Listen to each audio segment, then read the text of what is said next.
Welcome back, everybody. Here's another video in this series of companion tools. Please take the time to leave a comment. I greatly appreciate it.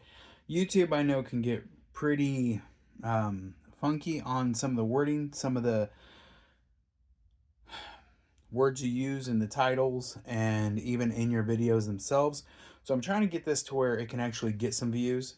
So if you would take the time just to leave a comment, hit the like, it would actually get it out there a little bit better, and it'd do me, a service, and I'd appreciate it. So with that housekeeping out of the way, our next video is going over the Smith and Sons Spur. Now, Smith and Sons is a company I hadn't heard of until here recently. They've been around for a little bit.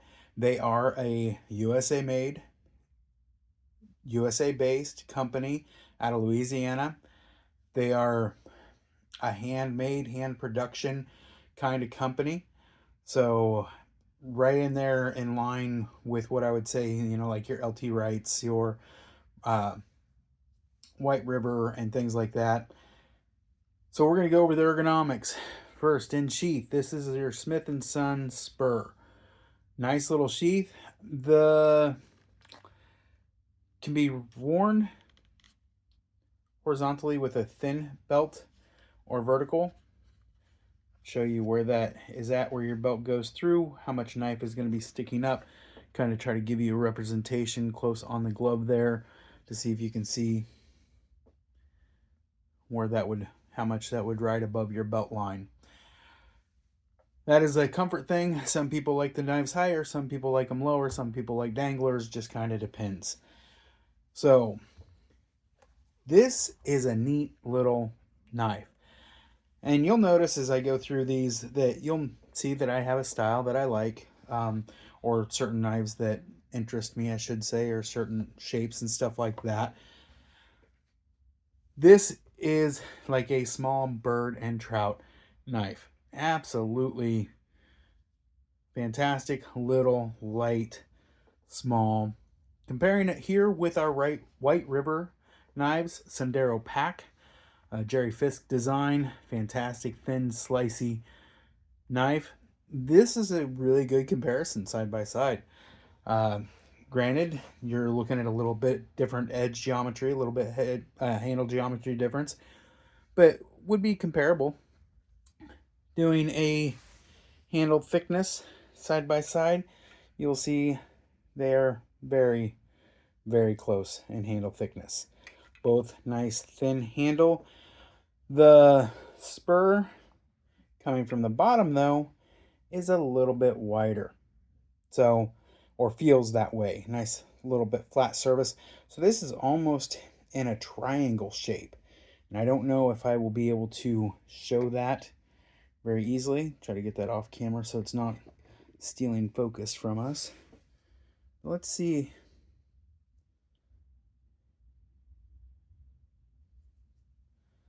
Don't know if that really represents it. It's not a whole lot anyways, but hopefully you can kind of see. It's so hard to get a good representation on video. It's one of the reasons why I want to do these, is trying to kind of try to show that off. But super thin blade. Throw this Jerry Fisk Sendero up here again. You can see the blade thickness.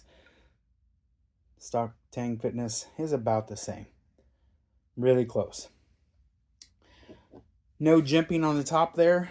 Nice little hook here, which I like that. It gives nice security feeling, a little bit of safety feeling. This glove down here, whether you know it or not from previous videos, is a size medium, USA made, Kimmel Midwest leather glove. Average fit.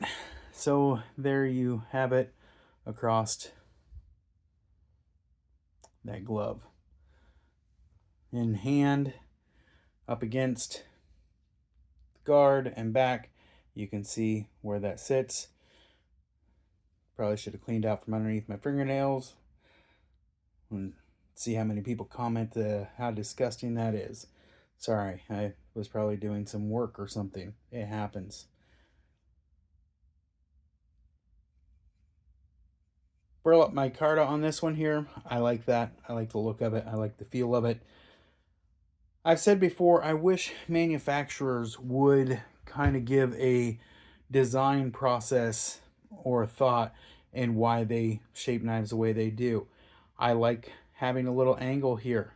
This one isn't as thin of an angle coming down in a pinch grip, but it also gives to where you can pull back on. So that's nice. If you're pulling that into the fat of your finger or the fat of your hand there, you can do so. Gives a little bit more security. You can pinch up on it.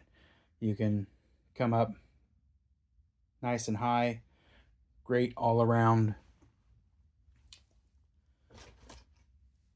handle on that. Sorry, locked up. I went to move something. But yeah, nice little knife. Let's get some measurements here. Overall length, poke that up there, just over 7 inches. From the previous video, do you see a theme going on here? Blade length, from there to cutting edge, just right at 3 inches. I like to take the handle from here, where your finger's going, 3 3/4 inches roughly.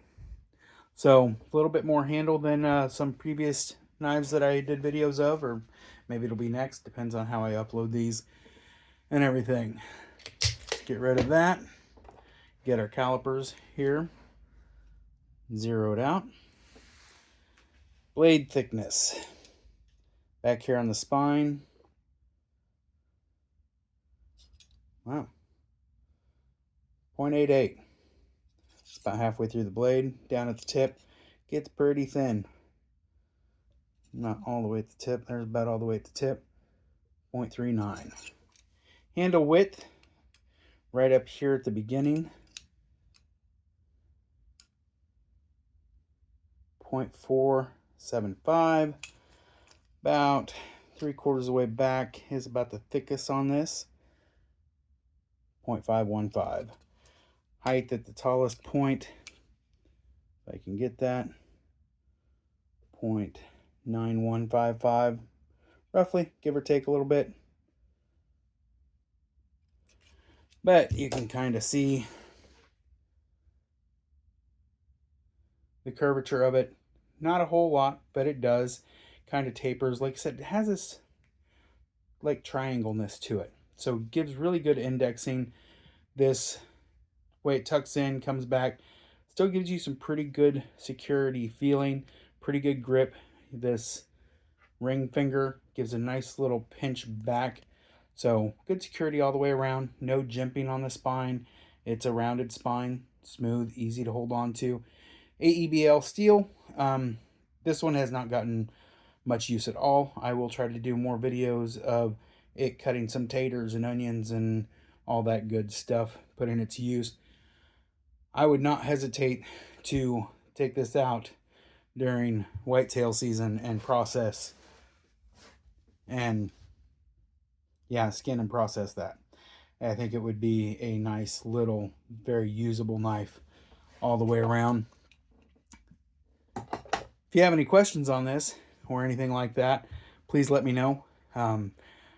Real quick back to this. This back loop here will take a 2-inch belt. This side horizontal will not, without that belt having to fold or roll with the form of this. So it will not go straight through as it will on the back side there for vertical versus horizontal. A couple of items to put this next with. Let's go with the Hogue Deca. As you can see, a very similar size to the Hogue Deca, which we all know is one of my most favorite knives. I like the Hogue Deca, fits me very well. Spyderco Paramilitary 2. It is smaller. Surprise, surprise. Spyderco Paramilitary 2 has a very generous handle. Gives you lots to be able to hold on to. Also a Bic lighter. Throw that in there for fun. Close this bad boy up.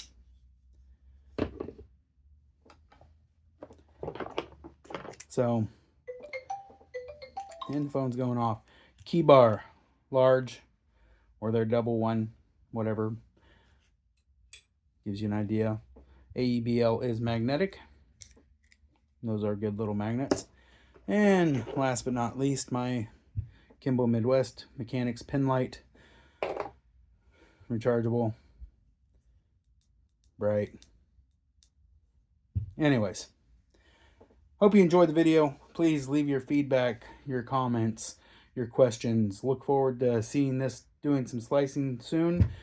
Well, it probably won't be soon. It'll be a little bit as we go through this entire series. But hope you enjoyed it. If not, let me know why not. Have yourself a wonderful, wonderful day.